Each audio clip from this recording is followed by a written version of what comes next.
가드왕 아기스에게 갔다가 정체가 발각이 나서 미친 사람 모습으로 겨우 목숨을 구한 다윗이 다시 이제 아둘람굴이라고 하는 것은 이스라엘 땅과 블레셋 땅 그 경계에 있는 동굴입니다. 자연 동굴이에요. 근데 거기에 숨었습니다. 몰래 집에 연락을 보냈어요. 그랬더니 아버지와 형제들이 다 왔어요. 왜냐하면 우리 사회에도 80년대 넘어서까지 연좌제라는 게 있었어요. 부모 가운데 할아버지 중에 누군가 월북을 한다거나 북한으로 이렇게 끌려간 그 가족의 후손들은 군대 가도 이 고위직 장교에 임용하지 않았고, 그리고 공무원 시험을 봐도 무조건 다 떨궜거든요.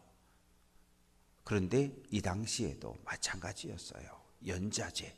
다윗 한 사람 때문에 가문 전체가 지금 풍지박산이 나는 그런 상황이었어요. 그래서 어쩔 수 없이 부모와 형제들이 모두 다윗이 숨어 있는 곳으로 모였어요. 부모와 형제만 모인 것이 아니라 또 누가 모여들었냐 하면 2절 말씀 보면 환난당한 모든 자, 빚진 모든 자, 마음이 원통한 사람들이 모였습니다. 사울의 폭정으로 인해서 더 이상 이 사울 왕의 통치를 따를 수 없는 사람들, 너무나 과중한 세금과 이 부역을 부과해서 도저히 감당할 수 없어서 경제적으로 파탄난 사람들, 그리고 사울로 인해서 마음에 큰 분노와 상처가 생겨난 사람들이 한 사람 두 사람 모여들었는데 자그마치 400명 정도가 모여들게 됩니다. 그런데 이제 다윗이 그 부모님을 모시고 어디로 가냐 하면 요단강을 건너서 모압 미스베라고 하는 곳으로 갑니다. 그래서 모압 왕을 찾아가요. 왕이요, 하나님이 나를 어떻게 인도하실지 아직 모릅니다. 그런데 부탁 좀 합시다. 우리 아버지 어머니가 연세가 있으셔서 이 동굴에서 생활하기는 너무나 지금 감당하기 어려운 처지가 되었으니 우리 부모님을 당신께 좀 부탁합니다. 그리고는 부모님을 왕 앞에 인사시키고 왕이 그러면 여기 있으라 허락을 합니다. 왜 하필 모압 땅입니까? 다윗의 증조 할머니가 누구예요? 모압 여인 룻이에요. 보아스와 룻이 결혼해서 오벳을 낳았고 오벳이 이새를 낳고 이새의 아들이 다윗이잖아요. 그래서 어쨌든 핏줄로 연결이 되어져 있는 땅이 모압이었기 때문에 모압 왕에게 부탁을 하고 모압 왕이 오케이 해서 부모님은 이제 그곳에 생활을 하게 됩니다. 그리고 이제 5절 말씀 보면 선지자 갓이 다윗에게 나타납니다. 여기 아둘람굴에 있지 말고 유다 땅으로 들어가. 그래서 어디로 가냐 하면 헤렛 수풀에 도착을 하게 돼요. 그런데 일개 대대병력이 움직이다 보니까 사울 왕이 요소요소에 이 감시병을 붙여놨는데 금방 사울 왕에게 보고가 들어갔어요. 다윗이 이스라엘 땅 안으로, 유다 땅 안으로 들어왔습니다. 그런데 왕이요, 혼자가 아니고 400명입니다. 그러니 사울의 마음이 후당당거리고 더 두려워진 거예요. 왜? 다윗 혼자일 때도 마음이 불편했는데 이제는 400명이라고 하는, 어떻게 보면 군대 조직을 갖춘 일단의 무리들이 유다 땅으로 들어왔으니까, 그래서 이제 요즘 표현으로 하면 국무회의를 여는 겁니다. 기브아에서 다 모였어요. 사울은 단창을 하나 들고 있습니다. 창을 하나 들고 있어요. 이 단창은 이 사울 왕의 폭력을 상징해요. 다윗에게도 던졌고 아들 요나단에게도 던지고, 그냥 화가 나면, 분노하면 그냥 집어 던지는 거예요. 그러면서 이야기합니다. 베냐민 사람들아, 지금 왕 앞에 서 있는 사람들 대부분이 베냐민 사람들이에요. 왜? 사울 왕이 베냐민 출신이잖아요. 베냐민 지파. 베냐민 사람들아, 이 말의 의미는 오른손의 아들들아, 우리가 같은 핏줄 아니냐? 혈연과 지연이 우리가 같지 않냐? 너희가 나를 좀 불쌍히 여겨줘야 되지 않냐? 너희가 왜 나를 불쌍히 여겨주지 않느냐? 그러면서 이야기하는 거예요. 너희가 다 다윗과 공모해서 나를 대적하고 심지어 내 아들 요나단 이놈도 다윗과 언약을 맺고 내 편을 안 들고 있고, 다윗이 오늘이라도 어디 숨어서 나를 죽이려고 하는데 어느 누구 한 사람 나한테 와서 다윗이 어디에 숨어 있습니다 라고 알려주는 사람이 없다는 거예요. 그래서 화가 나서 막 그냥 국무회의에 장차관을 불러 모아놓고 막 이제 지금 책망을 하고 있는데, 9절 말씀 보면 에돔 사람 도액이 손을 들고 쓱 나옵니다. 왕이요, 얼마 전에 제가 노베 갔다가 거기 아히도베 아들 아히멜렉 제사장이 이 담임 제사장으로 있는데, 거기 와가지고 빵도 가져가고 칼도 가져가고, 그리고 이 또 하나님의 뜻을 묻는 것도 알려주는 것도 내가 보았습니다. 그래? 그래서 즉시 노베, 4km 떨어진 노베에 사람들을 보내서 모든 제사장들을 다 소환하는 거예요. 그래서 85명의 제사장들이 기브아로 오게 됩니다. 다른 제사장들은 밖에 있고 이 아히멜렉 제사장 하나를 불러다가 야단을 치는 거예요. 뭐라고 야단을 치냐 하면, 아히도베 아들아, 그러니까 예, 제가 여기 있습니다. 13절, 내가 어찌하여 이새의 아들과 공모해서 나를 대적하느냐? 아니 그냥 확신하고 있는 거예요. 사울 왕은 이 아히멜렉 제사장과 다윗이 공모했다고 아예 확정적으로 표현을 하는 거예요. 떡을 주었고 칼을 주었다. 그리고 우림과 둠밈을 이용해서 하나님의 뜻이 어디에 있는지 묻고 다윗에게 알려주었다. 그러면서 뭐라고 말하냐 하면 13절 끝부분에 하나님께 물어서 그에게 오늘이라도 매복하였다가 나를 치게 하려 하였느냐? 그러면서 막 책망을 하는 거예요. 그러자 아히멜렉이 하나하나 대답을 합니다.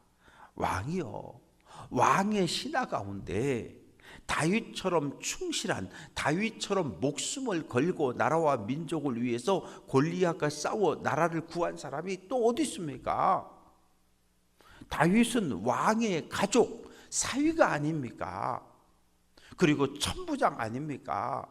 아니 다윗이 이 왕궁 모든 이스라엘 모든 사람에게 존경받는 사람이 아닙니까? 아니 내가 우림과 둠밈을 이용해서 다윗을 위해서 기도한 것이 오늘이 처음입니까? 절대 아니라는 거예요. 나는 다윗이 골리앗과 싸워 승리한 그날부터 지금까지 계속 이스라엘을 위한 위대한 지도자의 탄생을 축하하고 그를 위해 지금까지 하나님께 늘 기도하는 그런 삶을 살아왔다는 거예요. 왕이요, 나에게 우리 집에 모든 책임을 돌리지 마십시오. 우린 모릅니다.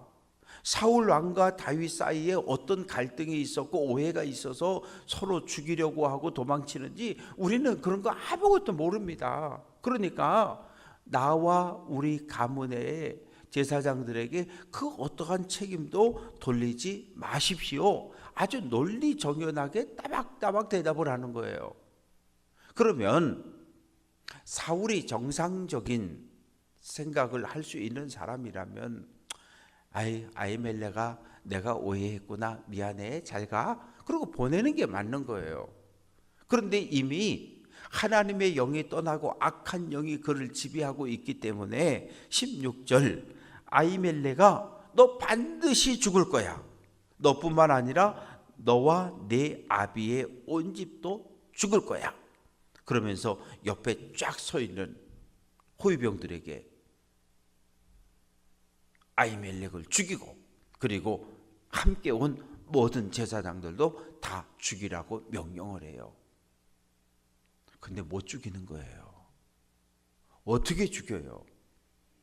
하나님의 택함을 받은 제사장들인데, 성소에서 이스라엘 민족의 죄를 끌어안고 하나님 앞에 기도하는 제사장들인데 어느 누가 죽입니까? 못 죽이는 거예요. 그러자 18절 왕이 도액에게 명령합니다. 야 도액, 너 아히멜렉 죽여. 그리고 제사장 다 죽여. 다 죽이는 거예요. 도액은 어디 사람이에요? 에돔 사람이에요. 하나님 안 믿는 사람이에요. 율법을 모르는 사람이에요. 이방인이에요. 하나님을 믿지 않는 도액이라고 하는 사람을 도구로 해서 아히멜렉과 85명을 죽이고 그리고 군대를 어디로? 노브로 보내는 거예요.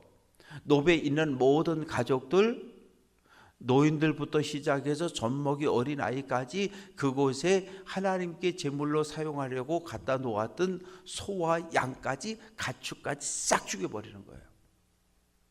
아니 이렇게 잔인한 왕이 어디 있습니까? 이렇게 잔인한 왕이 어디 있냐고요. 제사장들이 무슨 죄를 지었다고? 그러나 악한 영의 지배를 받게 되면 이런 행동을 하는 거예요. 사단에게 사로잡히면 도저히 이해할 수 없는 이런 행동들을 하는 거예요. 그래서 20절 말씀 보면 아히멜렉의 여러 아들들이 있었는데 딱 한 아들이 살아남아요. 아비아달이라고 하는. 이 아비아달이 훗날 다윗이 왕이 된 이후에 성전에서 뭐가 됩니까? 대제사장이 되는 거예요. 엘리 대제사장의 후손입니다.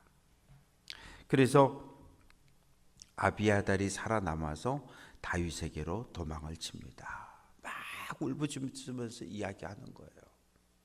다윗, 당신 때문에 우리 아버지가, 우리 집안 전체가, 아니 우리 조카들까지 아주 전체가, 노베 사는 모든 사람 전체가 다 죽었다는 거예요. 이거 어떻게 하면 좋겠냐는 거예요.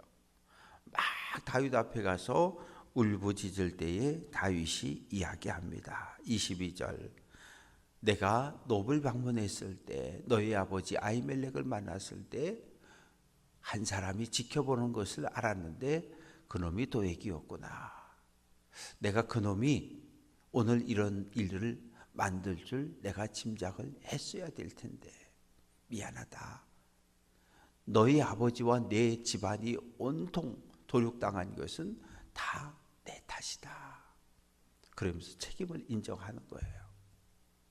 그러면서 23절에서 아비아달아 두려워하지 말고 나와 함께 있자. 내 생명을 찾는 사람이 내 생명도 찾고 있다. 사울왕이 나를 죽이려고 하고 사울왕이 너를 죽이려고 한다. 그러니 나와 함께 있자. 내가 생명을 걸고 너를 보호하고 지켜주겠다고 위로를 합니다. 말씀을 정리해 봅니다. 다윗은 혼자였는데 이제 한 사람 두 사람 모여들어서 400명이 됐어요. 일개 대대병력의 군사를 가진 이제 장군 지도자의 위치에 오르게 됩니다. 그러나 어쨌든 다윗이 이 노베에 있는 아히멜렉 제사장을 만난 일로 인해서 아히멜렉과 노베 제사장 85명이 도륙을 당하고 그리고 그의 부모와 그의 자녀들 모두가 가축들까지 떼죽음을 당하는 이런 끔찍한 일이 벌어졌어요.